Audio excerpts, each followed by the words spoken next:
The black sedan rolled smoothly down the quiet two-lane highway, sunlight filtering through the trees that lined both sides of the road. Behind the wheel sat a man in his early 50s, dressed in a crisp navy suit despite it being a Saturday afternoon. His name was James Crawford, and he was heading home after a long week of back-to-back meetings in Washington. The radio played softly as James drove through the small Virginia town he'd never heard of before. Millbrook, population 8,000, according to the faded sign he'd passed a few miles back. He'd taken this route to avoid highway traffic, hoping for a peaceful drive. The town looked like something out of a postcard with its brick buildings, small shops, and American flags hanging from porches. James checked his mirrors out of habit. Years in law enforcement had trained him to stay aware of his surroundings, even during his downtime. That's when he noticed the police cruiser behind him. Nothing unusual about that. He was doing 45 in a 45 zone. His registration was current, and he had nothing to worry about. But then the lights came on. James felt his stomach tighten slightly, that familiar feeling that too many people like him knew all too well. He signaled, checked his mirrors again, and carefully pulled over to the shoulder. His hands went to the steering wheel at 10 and 2, visible and still. He took a slow breath, reminding himself to stay calm. The officer took his time approaching. Through the side mirror, James watched a stocky man in his 30s step out of the cruiser, adjusting his belt and putting on his hat. The officer walked up slowly, one hand resting near his weapon, his eyes scanning the vehicle. "License and registration," the officer said without greeting, his tone flat.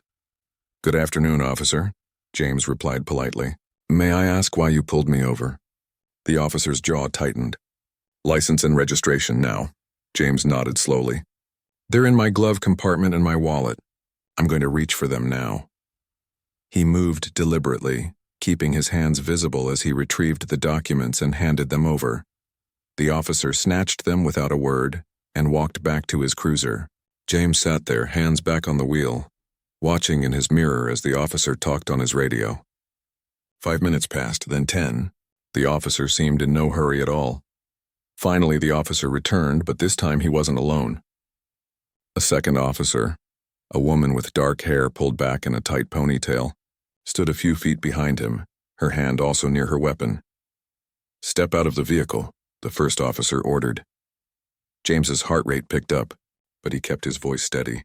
"Officer, I'd like to know what this is about. What violation am I being stopped for?"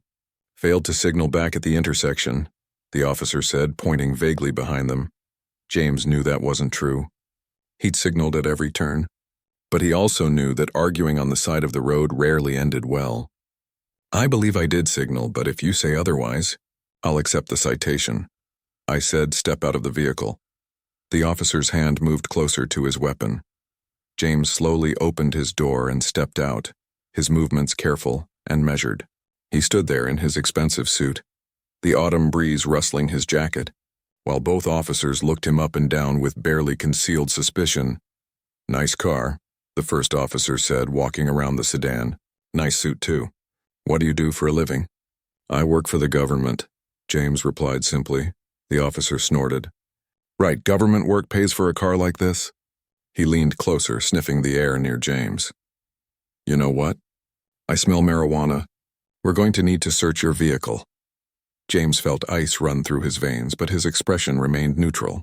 "Officer, I don't consent to a search. There's no marijuana in my car, and I haven't been smoking anything. If you want to search my vehicle, you'll need a warrant." The female officer stepped forward now. "Sounds like you've got something to hide." "I have nothing to hide," James said calmly. "But I also have rights, and I'm exercising them. I don't consent to a search without a warrant." "You a lawyer or something?" The first officer sneered, whose name tag read Hammond. "Think you know the law better than us?" "I'm simply exercising my Fourth Amendment rights," James replied. "I'm happy to cooperate with anything legal, but I won't consent to an unlawful search." Officer Hammond's face reddened. "You know what? I don't like your attitude.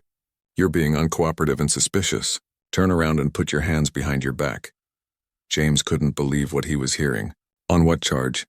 "Obstruction and disorderly conduct," Hammond said, pulling out his handcuffs. "You're refusing to cooperate with a lawful investigation." "This isn't lawful," James said, his voice still steady despite his rising anger. You have no probable cause and I've been completely cooperative. I'm asking for your badge number and your supervisor's contact information. That seemed to infuriate Hammond even more. You threatening me? Turn around now or we'll add resisting arrest to your charges. James knew he had a choice to make. He could resist, argue, make this worse, or he could comply and fight this battle the right way later. He thought about all the people who'd been in his position without his knowledge, his resources, his understanding of the system. He thought about how badly this could go if he did anything that could be twisted into aggression. I'm complying under protest, James said clearly, turning around. This detention is unlawful and I'm not resisting. I want that noted. The handcuffs clicked onto his wrists too tight. Hammond grabbed his arm roughly and walked him back to the police cruiser, while the female officer, Rodriguez according to her nameplate, began searching his car without his consent. Nothing here, Rodriguez called out after a few minutes of rifling through his belongings. Bring his phone and wallet. Hammond called back. James sat in the back of the police car, the plastic seat hard beneath him, his expensive suit wrinkling. Through the window, he watched the two officers talking and laughing near his vehicle. He saw Hammond making exaggerated gestures, probably reenacting their interaction while Rodriguez shook her head and grinned. They had no idea who they'd just arrested. No idea at all. James closed his eyes and took a slow breath. He'd been in law enforcement for over 30 years.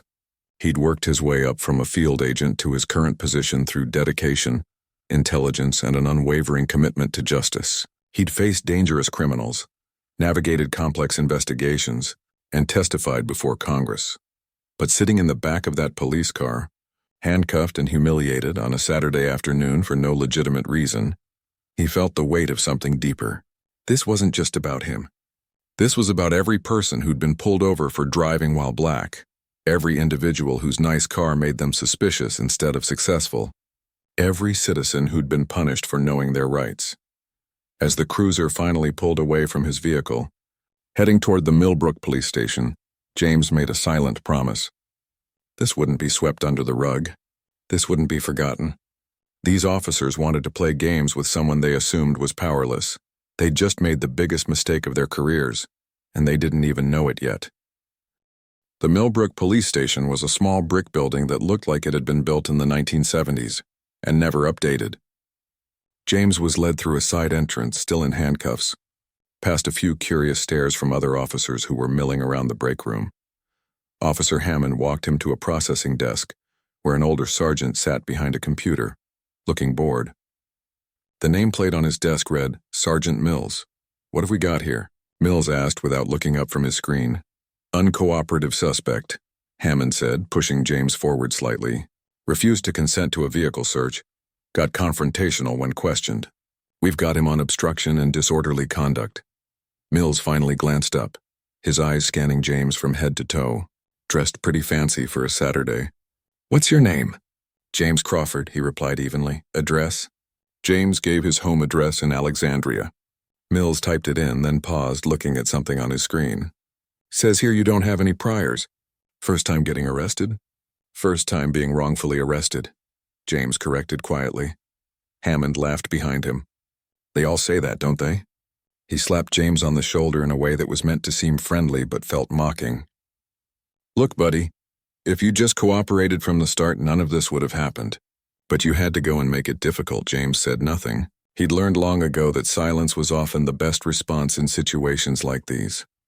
Empty your pockets, Mills ordered, sliding a plastic tray across the desk. James couldn't, with his hands still cuffed behind his back. Hammond roughly pulled out James's wallet, phone, keys, and a few other items, tossing them into the tray with unnecessary force. He held up the wallet, opening it and whistling low. Well, look at all these credit cards. Platinum cards, too. Hammond showed them to Rodriguez, who'd just walked in. How does a government worker afford all this? Rodriguez smirked, leaning against the doorframe. Government worker, right, that's what they all say. What kind of government work do you claim to do? Hammond asked, his tone dripping with sarcasm. I work in law enforcement, James said simply. That made both officers laugh outright. Oh, this is rich, Hammond said. You're telling me you're a cop?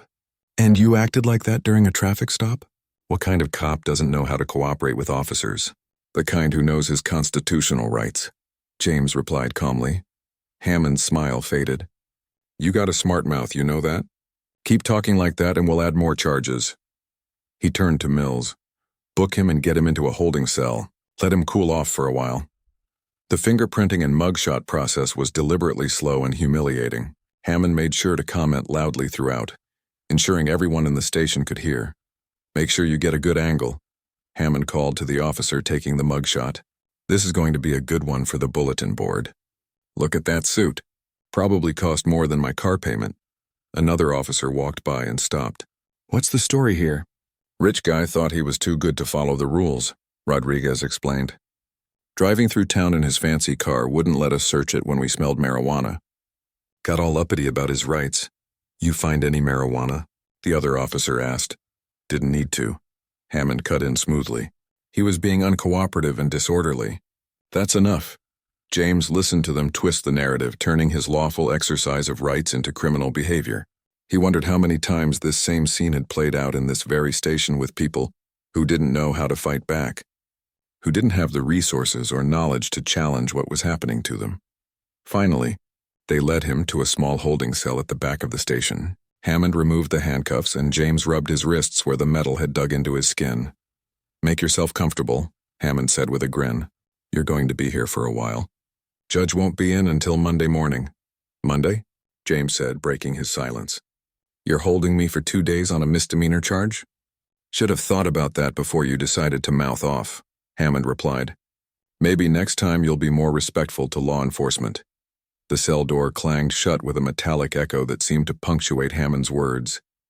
James sat down on the hard bench, the only furniture in the small concrete space. He could hear the officers outside still talking about him. Did you see those shoes? Rodriguez was saying. Those were easily $500 shoes. No way he got those working for the government. Probably dealing drugs, another voice chimed in. That's why he didn't want us searching the car. But you didn't find anything, someone else pointed out. Doesn't matter, Hammond said. He was hiding something. You could tell by the way he acted. All defensive and quoting the Constitution at us like some kind of lawyer. Those are the worst ones, Rodriguez agreed. Think they're smarter than everyone else. James closed his eyes and leaned his head back against the cold wall. He thought about his wife, who was expecting him home hours ago. She'd be worried by now. He thought about his daughter, who was starting college next month, and how he'd have to explain why he was spending the weekend in jail. He thought about his position, his responsibilities, and the irony of the situation he found himself in. More officers came by throughout the evening.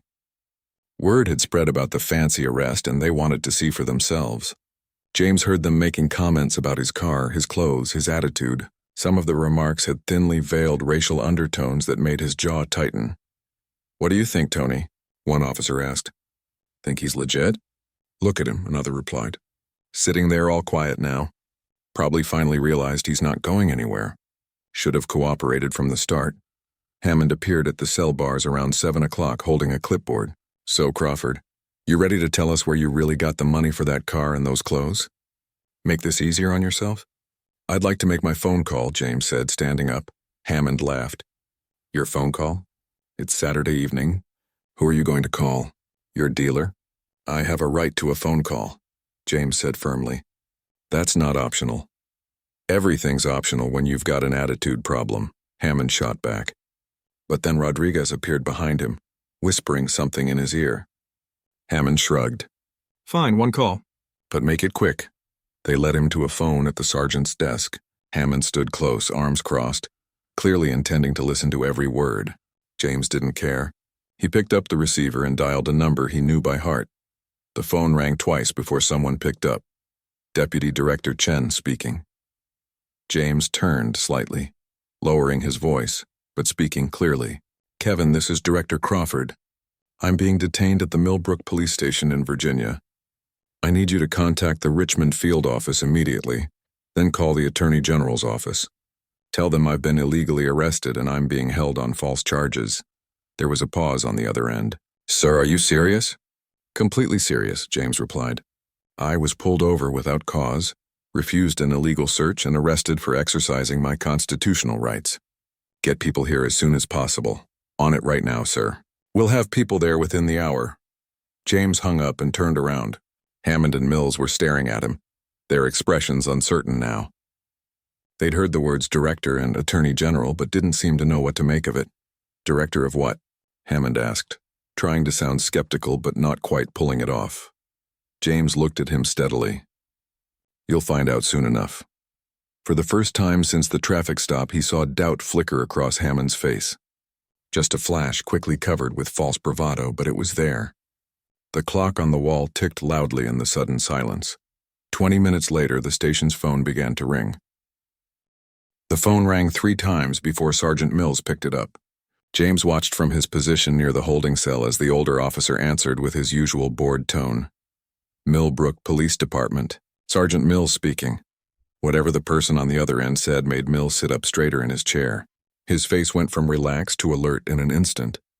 Yes, this is Mills. Who is this? James couldn't hear the response, but he saw Mills's eyes widen. The sergeant glanced over at him, then quickly looked away. I see. Yes, he's here. No, he hasn't been. Hold on 1 second. Mills put the phone against his chest and called out, Hammond, get over here. Now. Hammond had been at the coffee maker, still joking with Rodriguez about their arrest. He sauntered over, cup in hand. What's up? Mills covered the receiver. It's someone from the FBI Richmond field office. They're asking about our detainee. FBI? Hammond's smile faltered. What would the FBI want with him?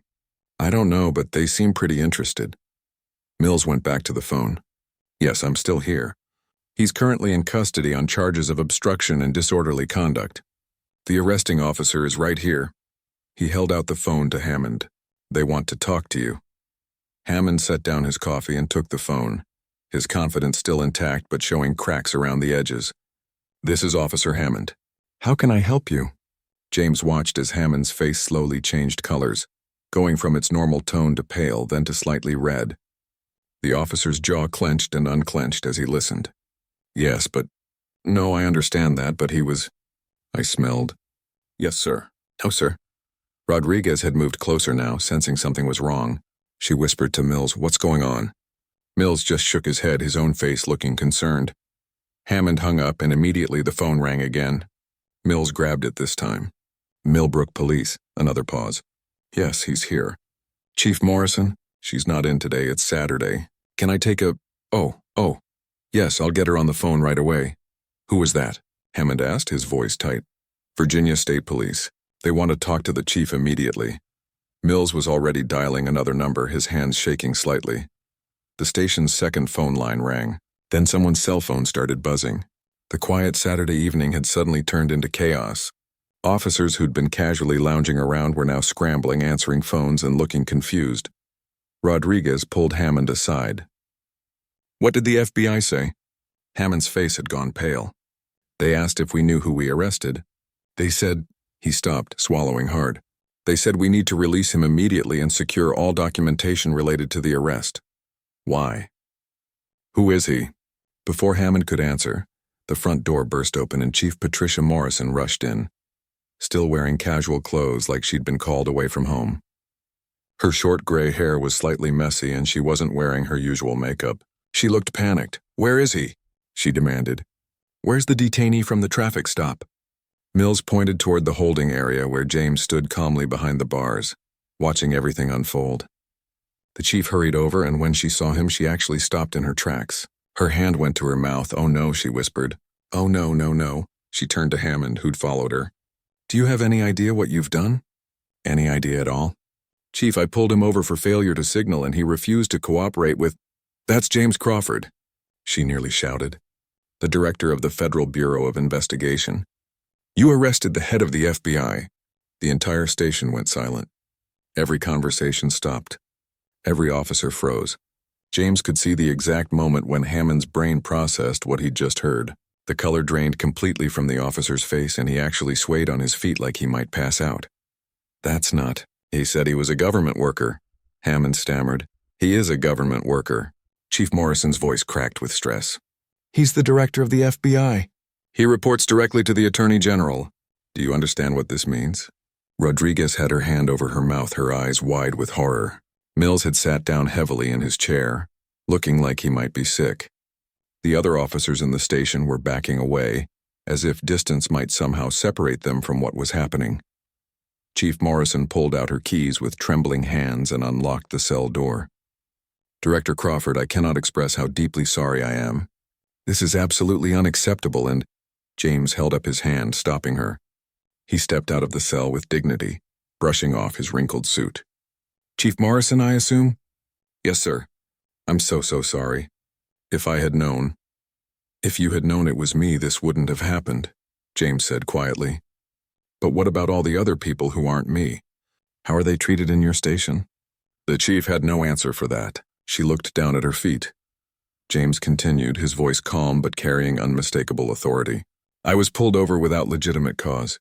Your officer claimed to smell marijuana when there was none. I was arrested for exercising my constitutional rights. I was mocked, had my property searched without consent, and was told I'd be held until Monday on misdemeanor charges." He paused. "So my question is, how many other people has this happened to?" The office was so quiet you could hear the clock ticking on the wall. Outside, the sound of multiple vehicles pulling up broke the silence. Through the window, James could see black SUVs with government plates parking in front of the station. "That'll be my agents," James said, "along with representatives from the Attorney General's office and probably the State Police Internal Affairs Division." Chief Morrison looked like she wanted to disappear into the floor. Hammond had actually grabbed onto a desk for support, his knuckles white. Rodriguez was crying silently, tears running down her face as the reality of their situation fully hit her. The door opened and several people in dark suits entered, along with uniformed state police officers. A tall woman with her hair pulled back approached James first. "Director Crawford, are you all right?" "I'm fine, Agent Walsh. Thank you for getting here so quickly." He gestured around the station. "I believe you'll want to secure all video footage, body camera recordings, and documentation related to this incident. The dash cam from Officer Hammond's vehicle as well." "Already on it, sir." Agent Walsh turned to Chief Morrison. "We'll need access to your security system and all relevant files." A man in a state police uniform stepped forward. "I'm Captain Brooks from Internal Affairs." "Chief Morrison, we need to speak privately. Officers Hammond and Rodriguez, you're both suspended effective immediately pending investigation." Hammond finally found his voice. "Sir, I didn't know who he was." "If I'd known—" "That's exactly the problem," James interrupted, his voice sharp for the first time. "You didn't know who I was, so you felt comfortable violating my rights. The badge and the position shouldn't matter. Every citizen deserves to be treated with respect and fairness under the law." He walked over to where his belongings were still sitting in the plastic tray on the desk. He picked up his phone, his wallet, his keys. His hands were steady, but inside, he was thinking about every traffic stop, every wrongful arrest, every person who'd stood where he stood without the power to fight back. "Director Crawford," Agent Walsh said quietly, "your car has been retrieved and processed. We'll need your statement, and there are several people in Washington who want to speak with you." James nodded. He looked around the station one more time, at the officers who couldn't meet his eyes, at Chief Morrison, who looked devastated, at Hammond, who seemed to have aged 10 years in the last 10 minutes. "This incident doesn't end here," James said, his voice carrying to every corner of the room. "There will be a full federal investigation into the practices of this department. Every arrest, every traffic stop, every complaint will be reviewed. If this is how you treat a middle-aged man in a suit driving a nice car, I can only imagine how you treat others." He turned to leave, then stopped at the door. "Oh, and Officer Hammond? You were wrong about one thing. Government work can pay for a nice car and nice clothes. When you work hard, follow the rules, and earn your position honestly." He paused. "Something you might want to think about during your suspension." As James walked out into the cool evening air, he could already see news vans pulling up down the street. Someone had leaked the story. By tomorrow morning, this small Virginia town would be at the center of a national conversation, and that was exactly what needed to happen. The next 72 hours felt like a whirlwind. James sat in his home office on Monday morning, watching the news coverage that had exploded across every major network. His face was on every channel, along with footage of the Millbrook police station surrounded by federal agents and news crews. "FBI director illegally arrested in Virginia town," read one headline. "Racial profiling case rocks small police department," said another. His phone hadn't stopped ringing since Saturday night. The Attorney General had called personally. So had the Secretary of Homeland Security. Even the president had reached out to express concern. But the call that mattered most had been from his wife, Claire, who'd driven straight to the station when she heard what happened. She'd held him tight in the parking lot, not caring about the cameras or the agents or anyone else. "I was so worried," she'd whispered. "When you didn't come home, I thought..." He hadn't needed her to finish that sentence. They both knew the statistics, knew the stories of traffic stops gone wrong, of people who didn't make it home. The fact that he had a powerful position hadn't protected him from being targeted. It had only protected him from something worse. Now, watching the morning news, James saw Officer Hammond's lawyer making a statement outside the police station. The officer looked terrible, his face drawn and exhausted, standing stiffly beside his attorney who did all the talking.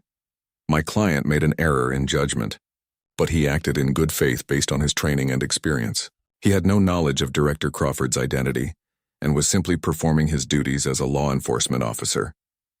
James shook his head. That was the whole point they were missing. It shouldn't have mattered who he was. His daughter, Alicia, knocked on the office door and peeked in. She was home from a college visit, her eyes red from crying the night before when he'd told her the full story. "Dad, there are reporters outside the gate again." "I know, honey. Just ignore them." She came in and sat on the couch, pulling her knees to her chest. "My friends have been texting me all morning. It's all over social media. There are hashtags and everything." She looked at him with worried eyes. "Are you going to be okay?" James turned away from the television and gave her his full attention. "I'm fine, I promise. But what if it happens again? What if next time?" Her voice broke. He got up and sat beside her, putting his arm around her shoulders. "That's why we have to make sure this means something. That's why we can't just let it go. Some people online are saying you're making a big deal out of nothing," Alicia said quietly, "that you should have just let them search the car." "And what do you think?" James asked. She was quiet for a moment. "I think if you had let them, they would have found nothing, and they still would have found a reason to arrest you. Because they didn't stop you because of a turn signal. They stopped you because..." She couldn't finish. "Because of how I look," James completed gently. "You can say it. It's the truth." His phone buzzed with a message from his deputy director. The emergency meeting had been moved up to noon. James checked his watch. He had 2 hours to prepare for what would probably be one of the most important meetings of his career. By 11:30, James was in his office at FBI headquarters in Washington. The building felt different today, more tense. Agents and staff members kept stopping by his office, some offering support, others just wanting to see for themselves that he was all right. The story had shaken everyone. If this could happen to the director, what did that mean for everyone else? Agent Walsh appeared at his door. "Sir, they're ready for you in the conference room. The Attorney General is on video call, and we have representatives from the Civil Rights Division, the Inspector General's office, and Virginia State Police." James straightened his tie and grabbed his folder of documentation. "Let's go." The conference room was packed. Serious faces turned toward him as he entered. The large screen at the front showed Attorney General Rebecca Foster, her expression grave. "Director Crawford," she began, "first let me say again how absolutely unacceptable this situation is. What happened to you should never happen to anyone, regardless of their position." "Thank you, Madam Attorney General. I agree. We've begun a comprehensive review of the Millbrook Police Department," she continued. "Initial findings are troubling. We've uncovered patterns of disproportionate traffic stops, excessive use of force complaints, and questionable arrest practices." A woman from the Civil Rights Division spoke up. "We've interviewed 17 people who've had similar experiences in Millbrook over the past 3 years. Most were afraid to file formal complaints. They didn't think anyone would believe them." James felt his jaw tighten. 17 people. How many more hadn't come forward? "Officer Hammond has been terminated," the state police representative added. "Officer Rodriguez has been suspended for 6 months and will undergo extensive retraining. Chief Morrison has announced her resignation, effective immediately." "That's a start," James said. "But it's not enough." The room went quiet. All eyes were on him. "This isn't just about punishing a few officers," James continued, standing up and moving to the front of the room. "This is about systemic change. Every department needs to look at their practices, their training, their culture. How many other small towns have the same problems? How many other officers think it's acceptable to violate someone's rights just because they can?" He pulled up a presentation on the screen. replacing the Attorney General's feed temporarily. I've put together a proposal, a comprehensive reform initiative that addresses bias training, accountability measures, body camera requirements, and community oversight. But more than that, we need to change the culture of policing in this country. For the next hour, James laid out his plan. He talked about de-escalation training, about the importance of treating every citizen with dignity, about creating systems where officers who abuse their power face real consequences. He shared statistics, case studies, and his own experience from Saturday night. When I was sitting in that holding cell, he said, his voice carrying emotion for the first time. Listening to those officers mock me, make assumptions about me, I kept thinking about my daughter, about my wife, about every black and brown person who's been in that situation without a badge to protect them afterward. The Attorney General's face reappeared on the screen. Director Crawford, your proposal is exactly what we need. You have my full support to implement these changes nationwide. We'll start with Millbrook as a pilot program. With respect, Madam Attorney General, Millbrook isn't the pilot. Millbrook is the warning. Every department in this country needs to be reviewing their practices right now. She nodded slowly. Agreed. Let's make it happen. That afternoon, James held a press conference. The room was packed with journalists from around the world. Camera flashes went off like strobes as he approached the podium. He'd changed into a fresh suit, but he'd kept the same watch he'd been wearing during the arrest. A reminder. Good afternoon, he began. I'm sure you all know why we're here.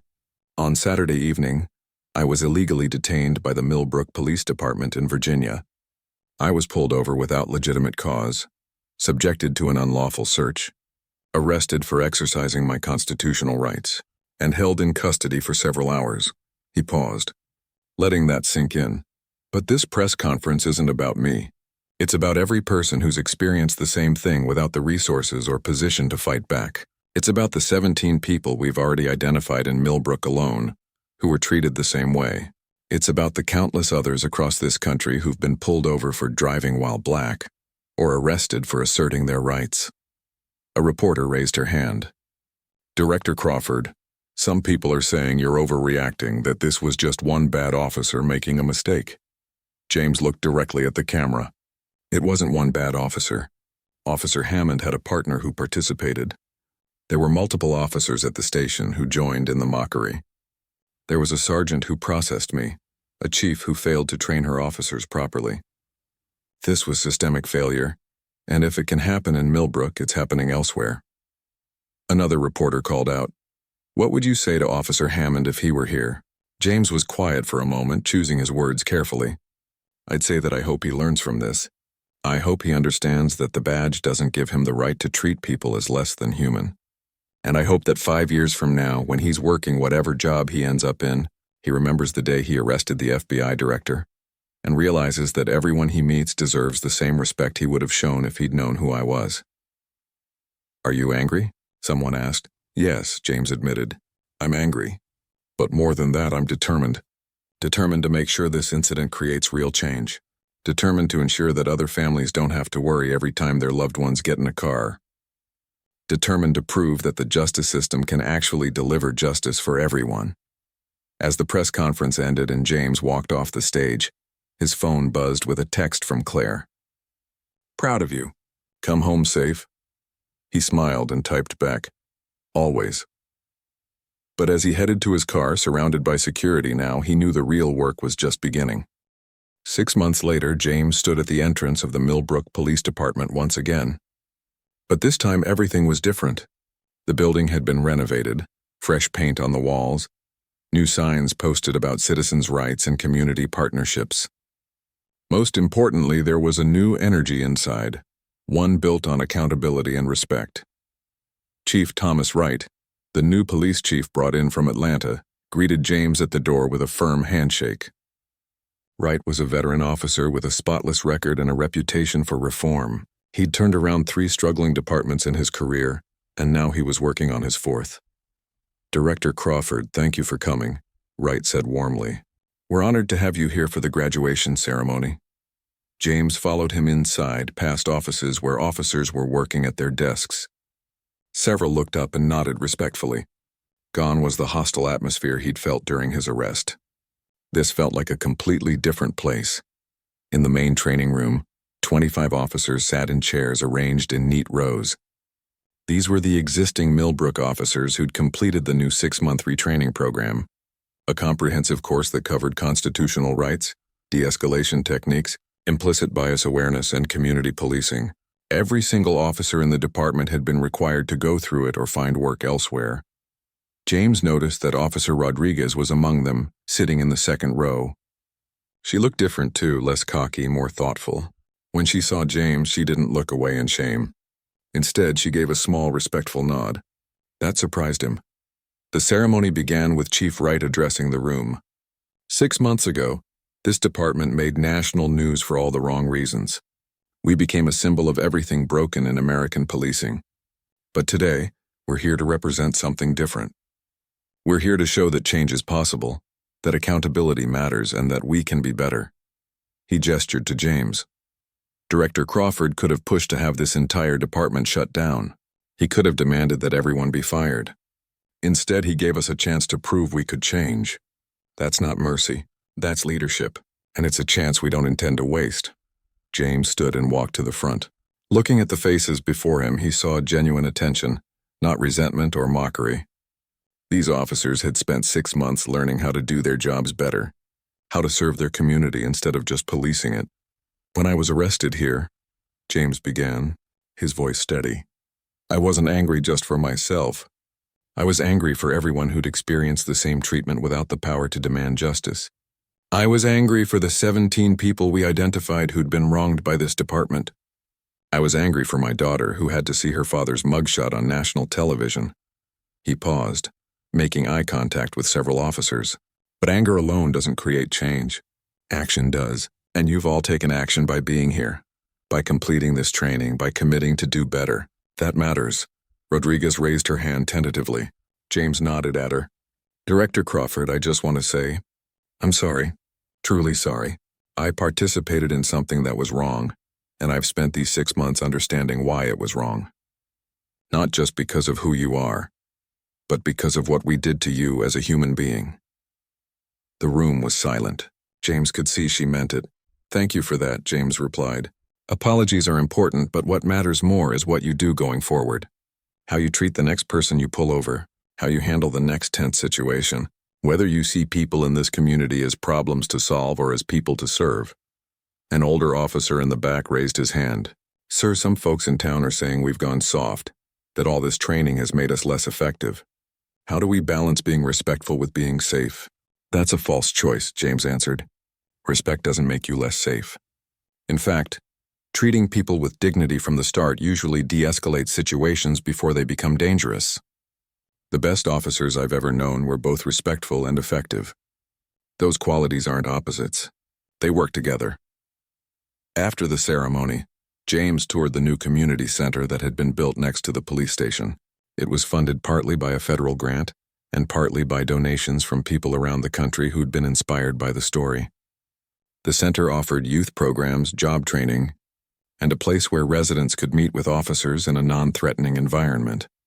Inside, he met with some of the 17 people who'd come forward about their own experiences with the old Millbrook Police Department. They sat in a circle, sharing their stories with James and Chief Wright. A young woman named Lisa spoke first. I was pulled over 3 times in 2 months for suspicious activity. I live here. I work at the diner downtown, but I guess my old car and my skin color made me suspicious. She looked at Chief Wright. I'm willing to give you a chance to prove things are different, but I'm watching. We all are. That's fair, Wright replied. We should be watched. That's what accountability means. We've installed cameras in every vehicle, body cameras on every officer, and we're publishing monthly reports on every stop we make, broken down by demographics. Transparency isn't something we're afraid of anymore. An elderly man named Vernon cleared his throat. My grandson was roughed up by officers 2 years ago. No charges were ever filed, but he was left with a black eye and a distrust of police he still hasn't shaken. He's 15 now. How do we rebuild that trust? James leaned forward, slowly and through action. It took years to break that trust. It'll take time to rebuild it. But it starts with incidents like that never happening again. It starts with officers being held accountable when they cross the line. And it starts with programs like the Youth Outreach Initiative Chief Wright is implementing, where officers volunteer as mentors and coaches. You really think this will stick? Lisa asked, skepticism clear in her voice. What happens when the cameras stop watching? When this isn't national news anymore? That's why we've built in permanent oversight, James explained. A civilian review board, regular audits from the state police, and ongoing training requirements. This isn't a quick fix. It's a complete restructuring of how this department operates. Later that evening, James found himself at the town's main intersection, the same place where he'd been pulled over 6 months ago. The street looked the same. Trees lining both sides, the sun setting behind them casting long shadows. But something felt different. A police cruiser pulled up next to him at the red light. James glanced over and saw a young officer he didn't recognize. The officer looked over, did a double take when he recognized James, and then smiled and gave a respectful wave. Just a normal, friendly interaction. Nothing more. The light turned green and they both drove on. Such a simple moment, but it represented everything James had been fighting for. Normal interactions, mutual respect, no fear, no power trips, no assumptions. His phone rang. It was Agent Walsh. Director, I wanted to give you an update. The reform program has been adopted by 47 police departments across 18 states. We're getting requests for training materials from hundreds more. James felt something he hadn't felt in months. Hope. That's good news. What about the legislation? It passed the House last week. Senate is expected to vote next month. The Crawford Police Reform Act is going to become law. James closed his eyes briefly. A law named after this incident. It felt strange having his name attached to something that came from such a painful experience. But if it meant real change, if it meant fewer families would get that terrifying phone call, fewer people would sit in holding cells wondering if they'd ever get home, then it was worth it. He drove through Millbrook's downtown, past the diner where Lisa worked, past the community center, past the police station with its new sign, Millbrook Police Department serving with respect. On the outskirts of town, he passed a group of teenagers playing basketball in a park. 2 officers were there too, not watching them suspiciously but actually playing with them. One of the teens made a shot, and the officers cheered along with everyone else. Just people being people. James pulled over and watched for a moment. One of the officers was Rodriguez. She was laughing, completely engaged with the kids, treating them like the young people they were instead of potential criminals. Real change looked like this. Not perfect, not complete, but genuine. His daughter had asked him a few weeks ago if it was all worth it. The arrest, the humiliation, the endless meetings and press conferences and fights for reform. At the time he'd said yes, but he hadn't been entirely sure. Now, watching those kids play basketball with officers who actually seemed to care about them, he knew the answer. Yes, absolutely yes. James pulled back onto the road and headed home. The fight wasn't over. There were still hundreds of departments that needed reform, still countless stories of injustice that needed to be addressed, still so much work to do. But for the first time in 6 months, he felt like real change wasn't just possible, it was happening.